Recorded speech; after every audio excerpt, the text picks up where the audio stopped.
এগুলো পাথরের দিয়ে পাথরের উপর পাথর দিয়ে তৈরি করে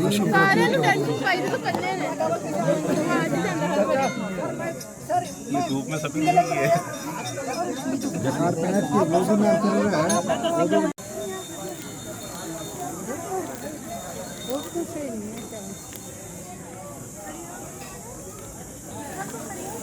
সবাইকে আমার ইউটিউব চ্যানেলে আবারও স্বাগতম। আজকে আমি শ্রীনগর কাশ্মীরের শঙ্করাচার্য যে আদি টেম্পলটা, এই টেম্পলটা নিয়ে কথা বলবো।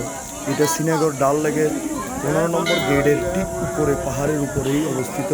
আপনারা যদি কেউ কাশ্মীর আসবেন, এই শ্রীনগর এই শঙ্করাচার্য শিব মন্দিরটা অবশ্যই কেউ মিস করবেন না।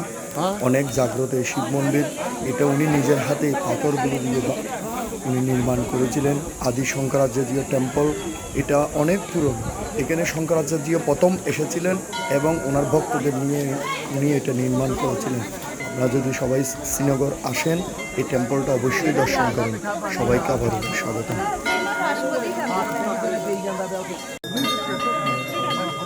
শঙ্করাচার্য টেম্পল, কাশ্মীর, আদিনাথ বাংলাদেশ।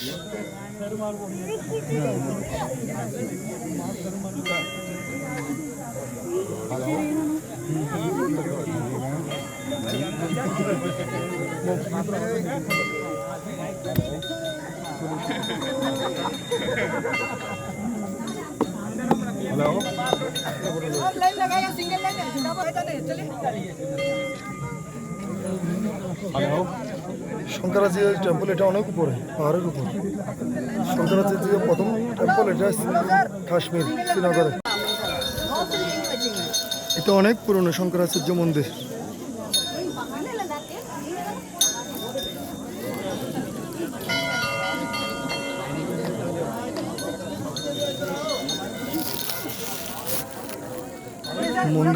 মন্দিরটা পাথর দিয়ে তৈরি। चलो इधर से जाना, उधर आओ, इधर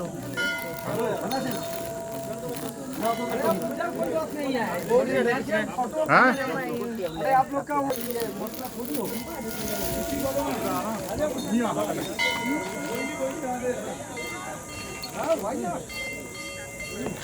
কাশ্মীর উপরে এটা, এই কাশ্মীর বেল এটা পুরো জায়গা যাচ্ছে।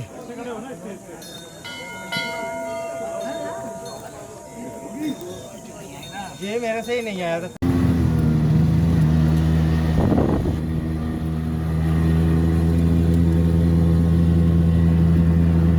আমরা কাশ্মীরি থেকে শঙ্করাচার্য টেম্পল যাচ্ছি।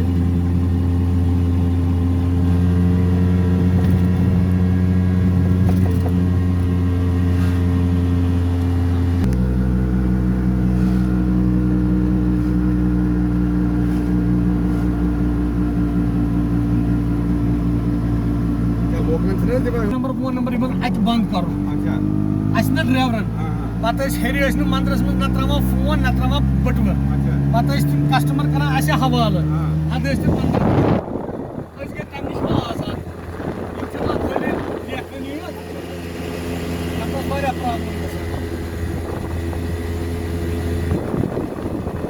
শ্রীনগর আসলে সবাই এই ডাল লেকের পাশে থাকার চেষ্টা করবেন, কারণ এখান থেকে বিভিন্ন জায়গার গাড়িগুলো ছাড়ে। এবং এই ডাল লেকের আমরা হেঁটেই 15 নম্বর গেটে গিয়েছি। আমাদের হোটেল ছিল হোটেল এমবেসি, ঠিক হোটেল নূর এবং হোটেল শাপনূর, হোটেল সোনার বাংলা, কলকাতার হোটেলগুলোর পাশেই আমাদের অবস্থান ছিল। আমরা হেঁটে 15 নম্বর গিয়ে ওখান থেকে অটো নিয়ে পাহাড়ের উপর উঠেছিলাম। 400 টাকা নিয়েছে এবং আপনারা এই মন্দির দর্শন করবেন। সত্যি অসাধারণ। ওখানে ইন্ডিয়ান আর্মিদের সব ব্যবস্থা আছে, কোনো অসুবিধা নাই। এইগুলো একসময় এগুলো সব পরিত্যক্ত ছিল, এগুলো মুদি এসে আবার এগুলোকে সবগুলোকে উনি মানুষের যাওয়ার জন্য সব উন্মুক্ত করে দিয়েছে। এবং আপনারা আসলে অবশ্যই দেখবেন।